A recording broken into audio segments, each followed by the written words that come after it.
Well, hello everyone. It's Cindy with Cindy Lifestyle and More. I hope I didn't make everybody sad on my last video, but October is one of the months that I don't do really good at, and every time it's October, I just get really sentimental, and then something always happens. Maybe because I think about it, it happens. So anyways, today is November 2nd, so it's all good. And I'm feeling a lot better. So my husband and I were driving around, and we're off today, so we just need to pick up a few things. So we're gonna, first of all, we have to go by the our doctor's office. He has to go see the doctor next week, so we have to go pick up some paperwork, and we'll see what happens next. So Greg went in to fill his paperwork out. He had to go see a doctor. We're thinking he's got a hernia, so he's going to have it checked next week. So now we're going to be driving around to see what we can do. It's kind of a quiet day, and we've been looking around to find some things to do, and Mondays and Tuesdays a lot of things are closed. So we're going to see what happens next. I've never seen this here before. Santa Maria Valley Historical Society Museum. I guess I might as well check it out.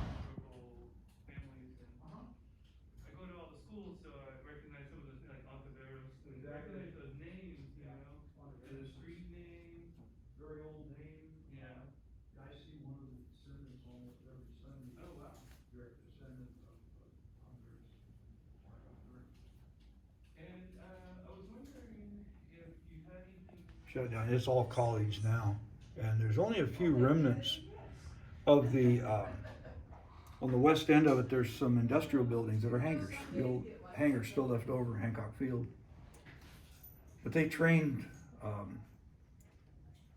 cadets there in from 1938 to 1944. They ran about 8,000 cadets through there. Really? And Now, is that where Allen Hancock College is now? Correct. And Allen Hancock was the gentleman that, I'll go more into him around the corner. We got some more pieces of his over there. Here's the Fairgrounds for reference. Back, they had a half-mile horse track. They had a horse track here? When they built it, they moved it in about 1940. It used to be right here. The Fairgrounds was here. Yeah. They moved it to its present location, and there was a half-mile horse track, and they'd run some small horse racing. God. Very small time But still, stuff. it could have Ran been. cars on there a few times too. Right. Then the high school, and so we're about right here for reference right now. Okay. Well, I'm not. I've got you on. I do It's video. built I up. do YouTube, so at least Okay, you know what's going it's on. built up quite a bit. Our cemetery is kind of small then. That is so cool. Yeah. Who ever thought? And what's this Leo? Leo's Drive-In. That was the place to be on a Friday and Saturday night. You couldn't even get through there. That was the local hangout. So Really? Everybody hit Leo's. It's up on North Broadway. Right. There's some hamburger place or Right. taco stand there now. Yeah. I'm not sure. But yeah, you couldn't even move through there on a Friday night. It was so congested. But it was the fun place Good to old go. days, right? Yeah, that was Leo's Drive-In. That was the place to go. Wow. Yeah, back in the old 50s, 60s, that was a big old travel. Found this? What is it called again? Well, it's a Saber-Toothed Cat, Okay. and that came out of the La Brea tar pits. Oh, it down came Los from over Angeles. there. Yeah. And there were several critters that came out of there, and they've got more in a museum down there by the tar pits, I guess. But there's a lot of these. They thought it was, they would go up there at night, think it's water, and they get stuck in it. You're right. They lost cattle in there too. That was, I've never been there, but I gotta get down there someday to see that. You know what? I'm from there, and I've never once took a tour there.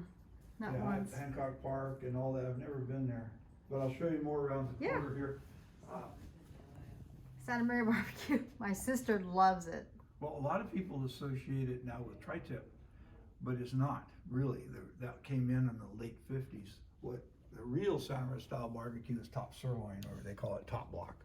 And that they skewer that and then run it over the coals. Has to be the right kind of oak and the right kind of seasoning. Really? I didn't know that. Well, you ask 10 different people the seasoning, you'll get 10 different answers. But Right. the oak is around here. It's the red oak that they use. It's got, you cut it, split it just at the right time and use it. And that's what. There it is. Santa Maria style Nowadays, barbecue. it's kind of hard to find a real good one. Our local Elks Club is the best. I agree with you. They do the best job for barbecue.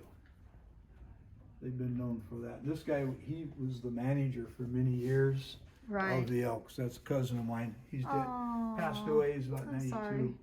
But yeah, he managed the Elks for many years, and he was funny about tri-tip. If you asked him about it, Uh-huh. he'd turn around and walk away from you. He would not cook it. He refused. He says dog meat. Aw. But see, in the early days, what they did, there's a picture there of the steer. The tri-tip was right here, and that's Okay. where it got its name from Okay. its shape. And they used to take that and cut it and throw it in the hopper for ground beef. It was the right combination of fat and beef, and it was Okay. ground beef. And one day, about late 50s, up on North Broadway, a butcher was playing around one day, and they had a rotisserie out back. Uh-huh. And he went out there and he cooked that piece. And they thought he was nuts until he cut it up and they tried it. Well, the rest is history. And that's how it all began, right? Well, it started on the north end of town. Isn't that I remember, amazing? remember the old guy that did that. Then our dairy industry, we had over 90, I guess, at one time. They're all going now. Big Yeah. corporates ate them up. That picture there at the top right with the drive-through. Oh, right here. That drive-through dairy. That cow on the roof is right here. Oh, that's the cow? That's her. The calf's missing. There she is. She was a Guernsey in that picture, and they repainted her to a Holstein because they had more Holsteins around here. Cute. Aw. Now here we've got Angelus. Hancock where- came from Wilshire? Well, he owned the livery of tar pits. Oh, I didn't know that. He Okay. inherited all that and donated it early on to the Historical Society down there in the early 1900s. But he owned all that property down there, and William Orcott, the geologist, is the one that befriended him and steered him in the right direction, and he hit oil. Poked 71 holes in the Wilshire area and never missed. Wow. So they became millionaires overnight. What brought him up here is he wanted to play with a railroad, and he bought a railroad that was in receivership, and Okay. San Maria Valley Railroad, and he built it up. And remnants of it are still in existence today. There it is. That is his actual hat, neckerchief, and gauntlets. Those were Oh actually my his. God, those are his. He used to go out and drive that train just for the heck of it. And he was a licensed railroad engineer. He was? Oh yeah. He was also a licensed airplane pilot, a licensed sea captain of any size of ship. Hmm. He was the first president of the Auto Club in Los Angeles. We'll call AAA today. He was Yeah. the first president. He formed that. Drove the second automobile in LA city limits. Amazing. Here, come in here. I got What a do lot we of- have here? more stuff in here. This was his parade saddle that he bought in about 1930. Probably used it twice. My grandfather was his livestock foreman and used to loan this out for local parades. So it was used quite a bit in parade, but Mr. Hancock had a photo op, I think. twice. Right. That's a nice oil of him up there, 1947. He came up here in 1925. His son, that small photo there, Yes.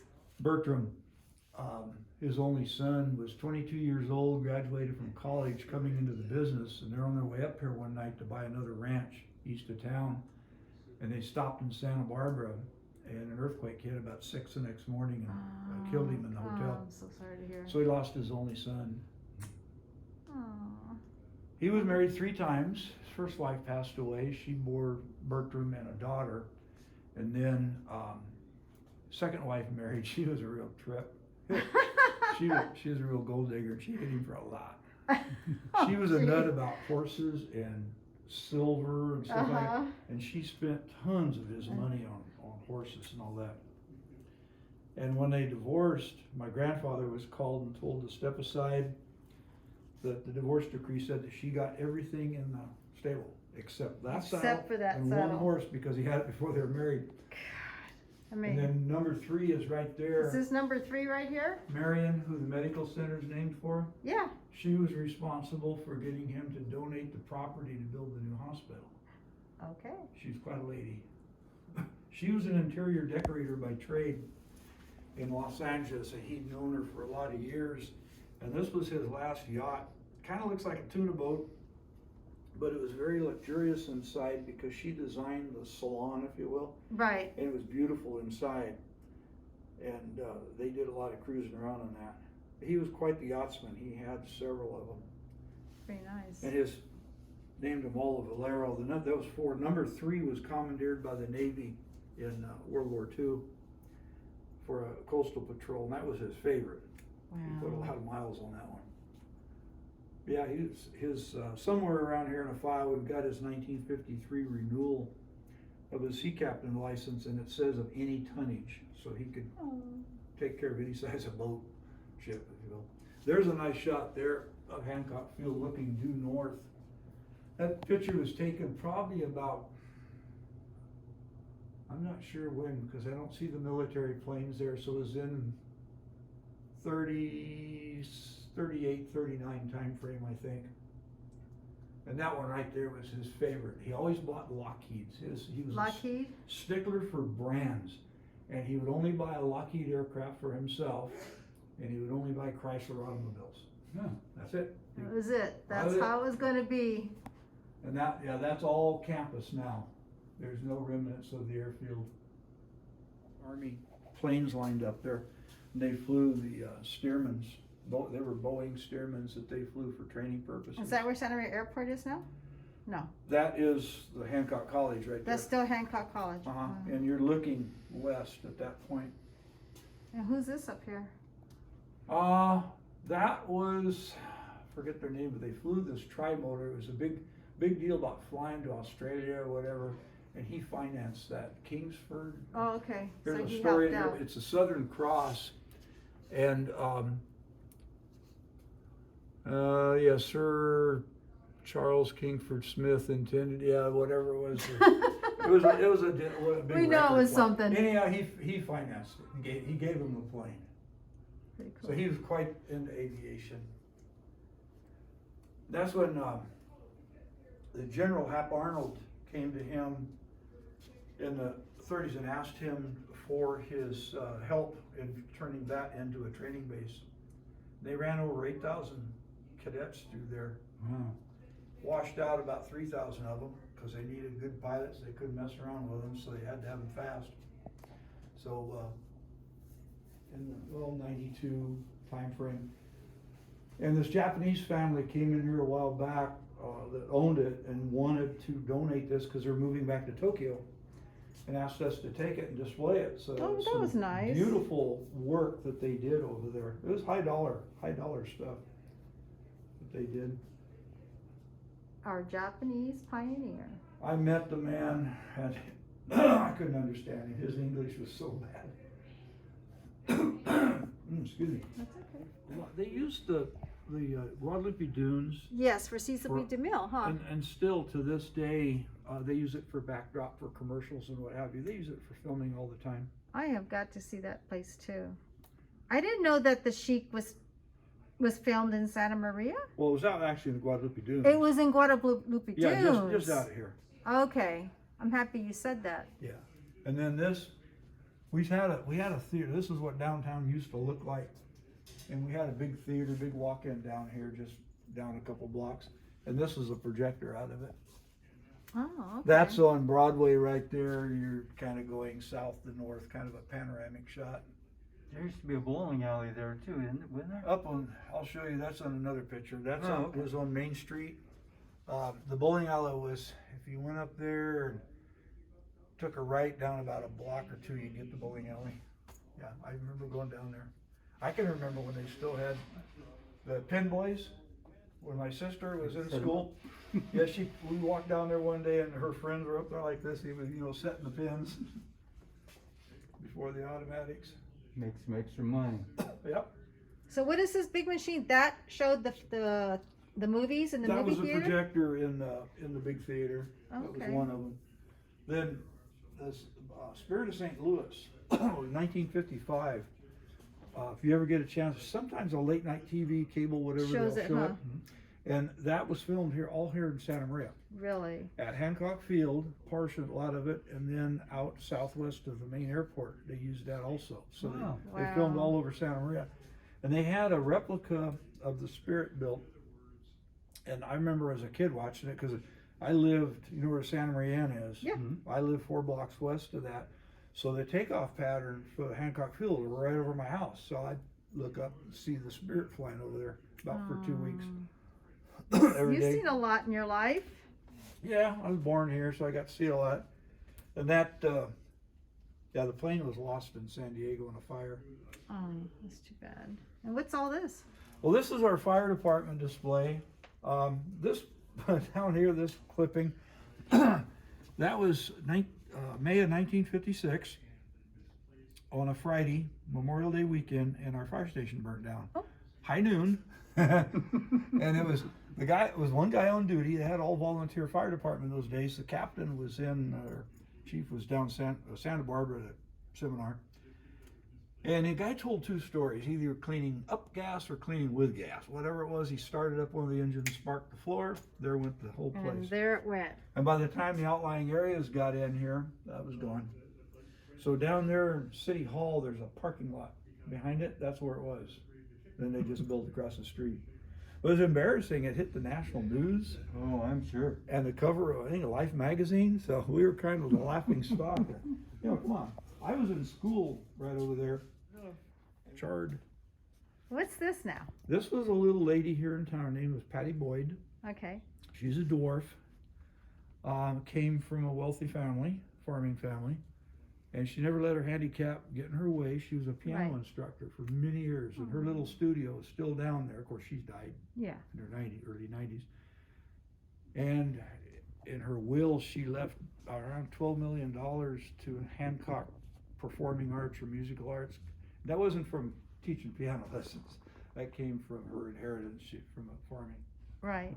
This is some of their This is some of her furniture. some of their family furniture. Yeah, the Oh, Rice okay. family. She descended of it. Yeah, she used to drive full-size cars, and the dealers knew how to set her cars up Wow, for her that's as far as something. cushions and block the pedals and all that.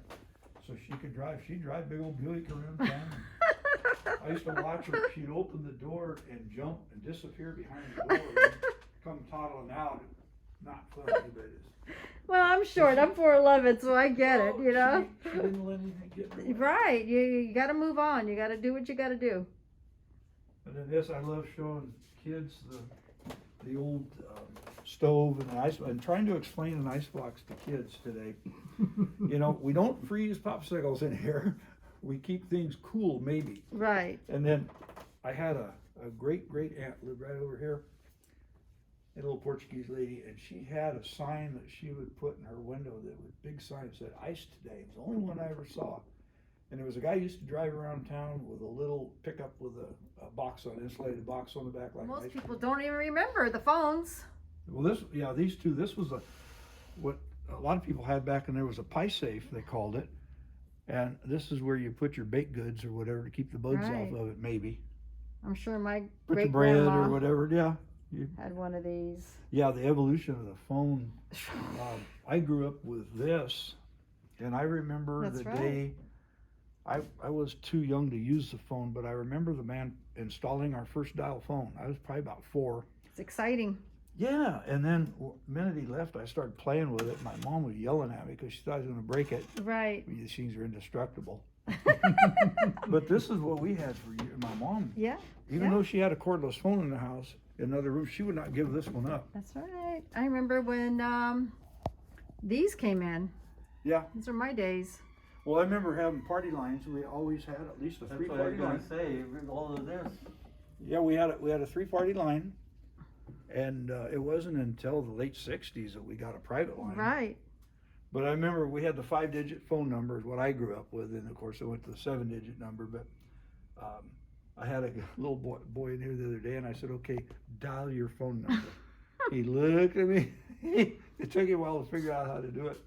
But I had a 3rd grade class in here one day, and I lost them. I lost them when I got to the rotary phone. They could not Wow. understand it. And this is an operator. This Isn't came this out of the is General this- Telephone Company here in Yes. Santa Maria. It was used into the early '80s. Look at that. This picture of this lady, she's sitting in there right now on the computer. Oh, is that her over Yeah, there? this was her actual stool. Her husband cut it down for her. Wow. But she brought it back in here, but it was an actual operator stool when she worked for General Tell. That's how it was. She showed me how to operate. I can't remember. I keep forgetting it. And this stroller belonged to the Battles family. There's a Battles Road over here. Yeah. Okay, well, it was named for the family. They were some of our earliest Oh, settlers. And this was their stroller, and that was you were styling when you were going down the street in that thing. that's right, huh? That was quite the piece back in those days. And there's the luggage. Oh yeah. Big old square Steam trunks, luggage. the steamer trunks, that was quite the thing back then. Everybody had, there's millions of those that are still floating around. Houdini. Houdini had one Yeah. of those too. Yeah, Houdini liked to play around it. But that's the early transportation. Instead of a pickup truck, this is what you came to town in. That's right. Bring your eggs in, trade for a sack of flour or whatever. Single horse. Usually. My grandmother refused to learn to drive a car.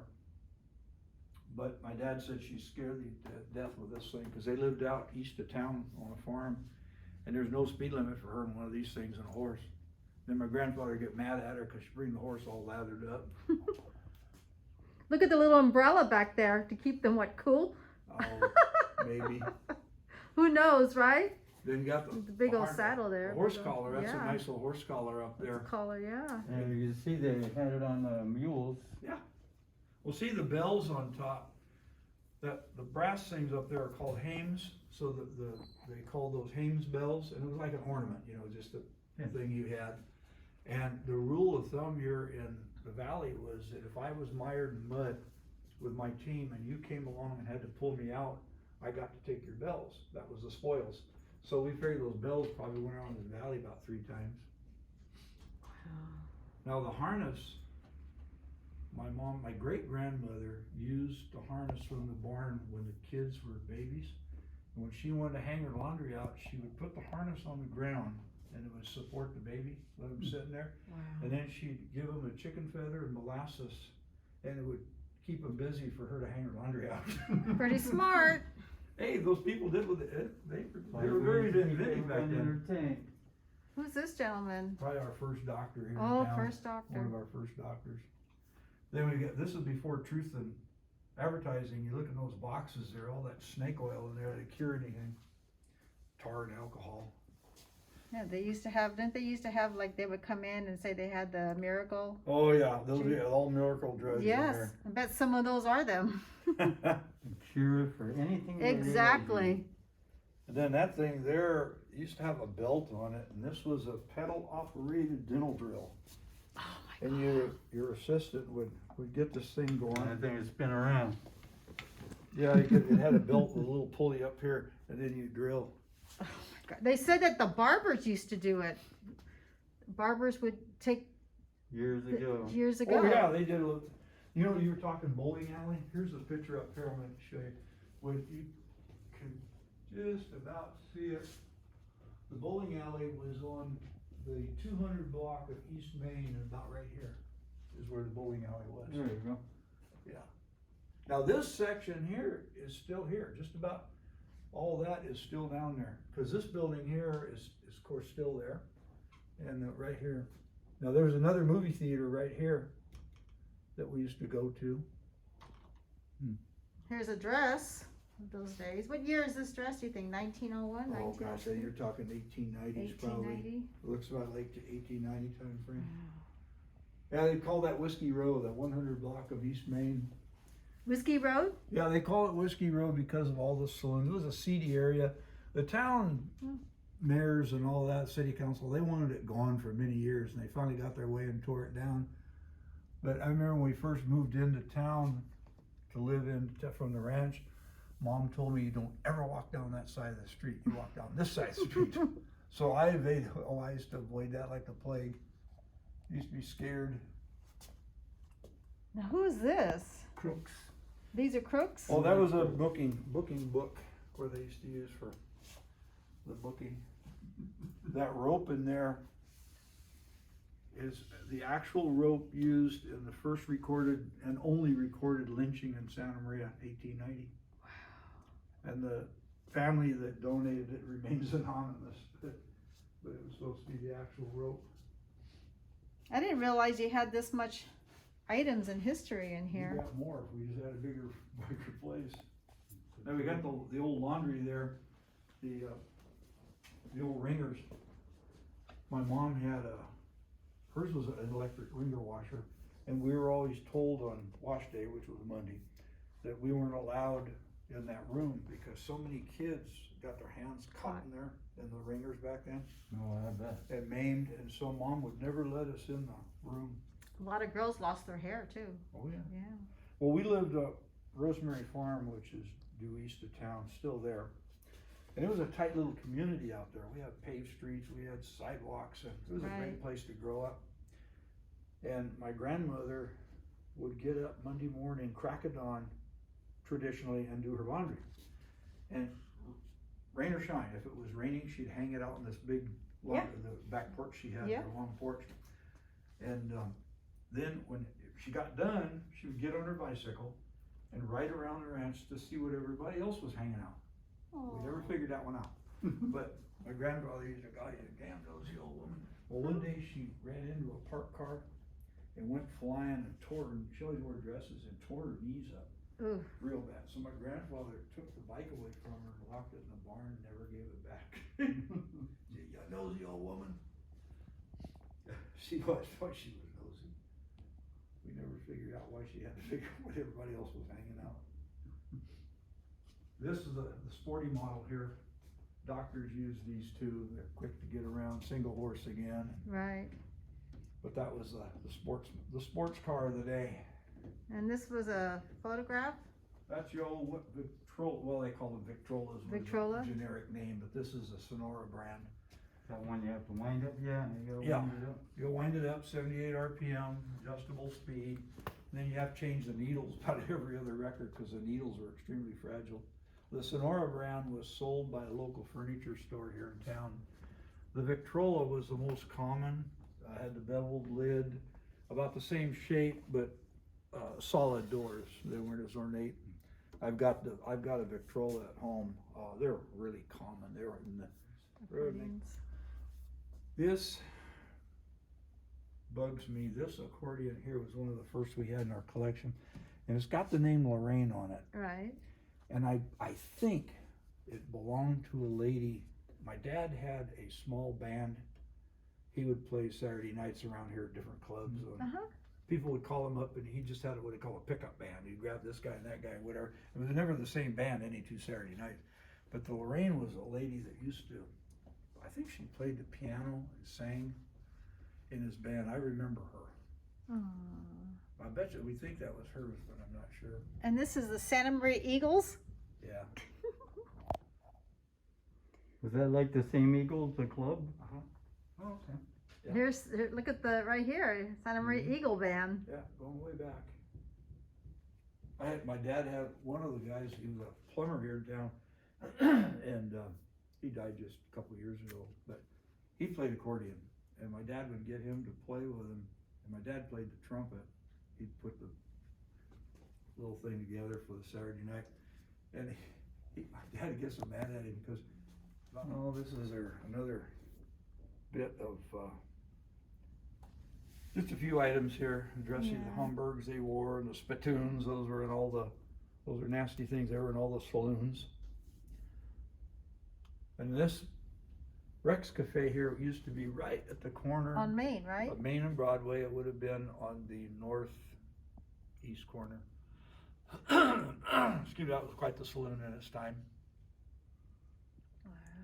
Then this was in all the general stores had these, and they were plug cutters, and they mounted them on the counter, and the chewing tobacco used to come in a big old piece, and you tell them how much you want, and they did this thing up and whap.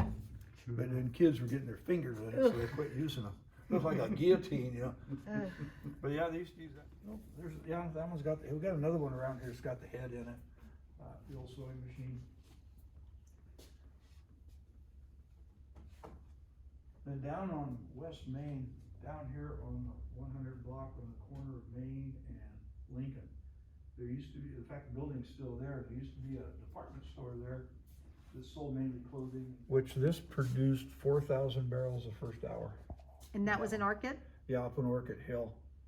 That was another gusher. There was the two main gushers. Where the old 76 field is, Yeah, on that area. oil field. Up in that area, exactly. Yeah. That's the old, right up here, the old Orchid Hill. Yeah, up in that area. And that's William Orchid, again, like I said, was the geologist, probably the main geologist around here that was able to locate the areas to drill. Wow. And like I said, he's the one that went to Wilshire in Los Angeles to point Mr. Hancock in the right direction. I think it's the one that used to operate it.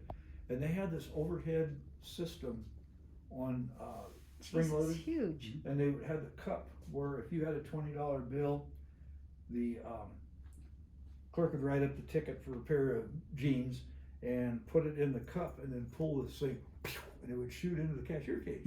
And she would make the change and put paid whatever and then send it back out to you. So they had those things crisscrossing the store. And you go over there today, and that's where that store was, and you can see, you can get in there. There's a glass door on the left-hand side, and you walk up those stairs, and you veer off to the left. I think there's a real estate office or somebody up there, and veer off to the left, and they've got showcases back there with some of their stuff, Listen.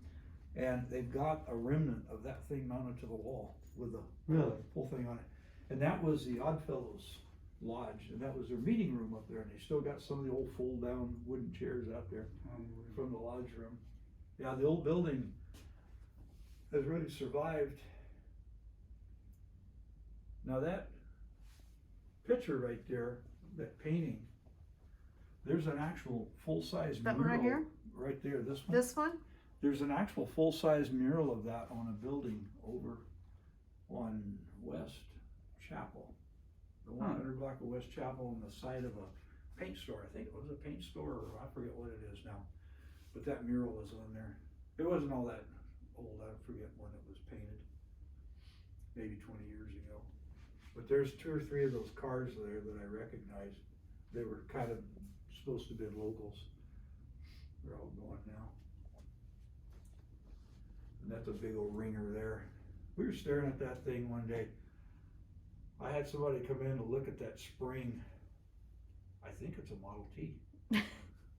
That's a rear leaf Wow. from that's a car spring. It's been cut a little bit, but we think that was a Model T leaf.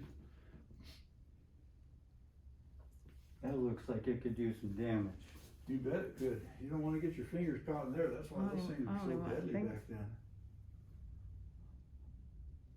This looks like the Civil War or World War One.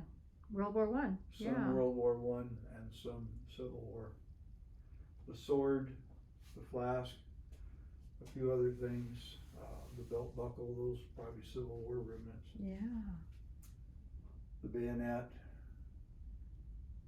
the cannonball. Yeah, I think got pretty nasty. Quite a sword. bit here. That was on their backs too when they would walk around. But in lieu of a duffel bag back then. Well, you got a lot of old items, history. Yeah, a lot of fun stuff. Here's here of the one that exists today, in part. Now, Santa Central Maria High School School. Cadets, was that a military school? Man, that one I don't know. I'm not sure that picture.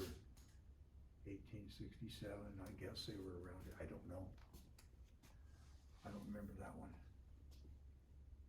Now the high school today, Ethel Pope Auditorium, which is on the corner, kind of looks like that. Mm-hmm. But back before, I think 1954, it had the bell tower. And because of that big earthquake in Bakersfield, Tehachapi, 1953, 54, they got afraid of it and they took it down. So they leveled it, so that's what it looks like today. It's just been bobbed off. Right. My sister graduated in 56 and her class ring had the bell tower, and they told them the reason for that because they were the last class to have been there in that 4-year period when it was still there. So it was prior to 56 when they took it down backyard, and guys, he'd train him over there. I think he's still doing it. I worked with him for many years, and then he left what we were doing. He went to work at the men's colony in San Luis and got up the rank of lieutenant when he retired. He did pretty good, had just 20 years up there. He was a little guy, wasn't very big. Really? Oh, he was quick on his feet. So when he went to work at the men's colony, it took him one day to find out who he was, because they would try to intimidate the new guards, the correctional officers, and they tried to intimidate him, and they found out real quick, don't mess with him. God, he'd whip his weight in alligators. He was something else. A lot of things here. They had a team, a softball team here, about 1981, I think it was, somewhere in there. The girls won a huge championship. The tournament was held here in Santa Maria. And they had people from Texas, they had people from all over. And our locals were taken away. They wouldn't tell anybody where they were. They took them away to an undisclosed location in a motel somewhere and put them up wherever. They wanted them on an even keel with everybody else. So they got them away from boyfriends and televisions and everything, and it was just focus. And the girls won that championship. And the girl up here at the top left, she got a full-blown UCLA scholarship after she graduated high school for ball. Wow. And now she's coaching her daughter. And the girls had a get together here one day in the museum. They all signed those green. I saw that. Yeah. The modern ones are. They all signed them, and I remember going to. From is that from the 80s? Isn't it from the 80s? 1990. 1990. Okay. It was filmed here. It was right. filmed out in the main airport on the other side of the runway, in the Walt Disney. So, anyways, we went to the Historical Museum in Santa Maria, and Jerry was our little guided towardsman. He did our tour for us, so he was very, very nice. He was the grandson of Alan Hancock. Yes. Knew what he was talking about. So he knew I want to thank him for that. That was very nice of him. So to be honored. So Greg's making a left right now, and guess what's in front of you? It's Santa Maria High School. We were just at the museum about it, and that's the original building right there. Exactly, there's the original, and now they've redone everything. So Greg, did you enjoy the Historical Society of Santa Maria, going to the museum today and learning from Jerry? I did. I don't think the guy would probably like it, but the guy who was walking us around, he's lived there his whole life, so he showed us everything. He did. He did. He invited us to go to the Santa Maria Airport Museum. He runs that one too. He runs that one too. So we'll probably run into Jerry over there. So maybe Jerry next time will want to come in the video. All right. He's a good guy. There's my baby girl, Asha. She's sleeping. And there's Asha. No.